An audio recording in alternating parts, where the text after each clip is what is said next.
കാലത്തിന്റെ വെല്ലുവിളികളെ നേരിടാൻ നല്ല ഇടയന്റെ മനോഭാവമുള്ള വൈദികനെ രൂപപ്പെടുത്താൻ ഉതകുന്ന പരിവർത്തനത്തിന്റെ പരിശീലനമാണ് സെമിനാരികളിൽ നടത്തേണ്ടതെന്നും വിശുദ്ധരായ വൈദികരാണ് സഭയുടെ ശക്തിയെന്നും സീറോ മലബാർ സഭ major archbishop Mar Raphael Thattil പിതാവ് പറഞ്ഞു. സീറോ മലബാർ സഭയുടെ മലബാറിലെ വൈദിക പരിശീലന കേന്ദ്രമായ കുന്നോത്ത് ഗുഡ് ഷെപ്പേർഡ് മേജർ സെമിനാരിയിൽ രജത ജൂബിലി ആഘോഷങ്ങൾ ഉദ്ഘാടനം ചെയ്ത് സംസാരിക്കുകയായിരുന്നു മേജർ ആർച്ച് ബിഷപ്പ്.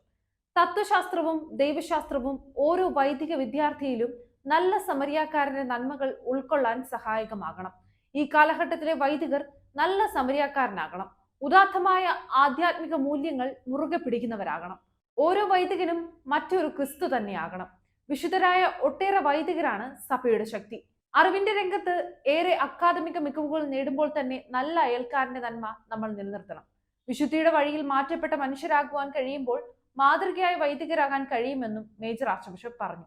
വ്യത്യസ്തതകളെയും എതിരഭിപ്രായങ്ങളെയും ഉൾക്കൊണ്ടുകൊണ്ട് പ്രവാചക ദൗത്യത്തോടെ നല്ല ഇടയനാകാൻ വൈദികർക്ക് സാധിക്കണമെന്ന് അധ്യക്ഷ പ്രസംഗത്തിൽ തലശ്ശേരി ആർച്ച് ബിഷപ്പ് മാർ ജോസഫ് പാംബ്ലാനി പിതാവ് പറഞ്ഞു. കുന്നോത്ത് ഗുഡ് ഷെപ്പേർഡ് മേജർ സെമിനാരിയിൽ നടന്ന ചടങ്ങിൽ archbishop emeritus Mar Josh Valiyamattam പിതാവും വിവിധ എൻഡോവ്മെന്റുകളുടെ ഉദ്ഘാടനവും നിർവഹിച്ചു. കോട്ടയം അതിരൂപത സഹായമെത്രാൻ മാർ ജോസഫ് പണ്ടാരശ്ശേരിയിൽ സെമിനാരിയുടെ ചരിത്രം ഉൾക്കൊള്ളുന്ന ഡോക്യുമെന്ററി ചിത്രത്തിന്റെ സ്വിച്ച് ഓൺ കർമ്മം നിർവഹിച്ചു. Good shepherd major seminary rector reverend doctor Jacob Chanikuzhy, Nazareth സന്യാസിനി സമൂഹം mother general sister Jacintha, deacon Mathew Theruvinkunnel എന്നിവർ പ്രസംഗിച്ചു. സെമിനാരി അങ്കണത്തിൽ മാർ റാഫേൽ തട്ടിൽ പിതാവ് ജൂബിലി മരം നട്ടു.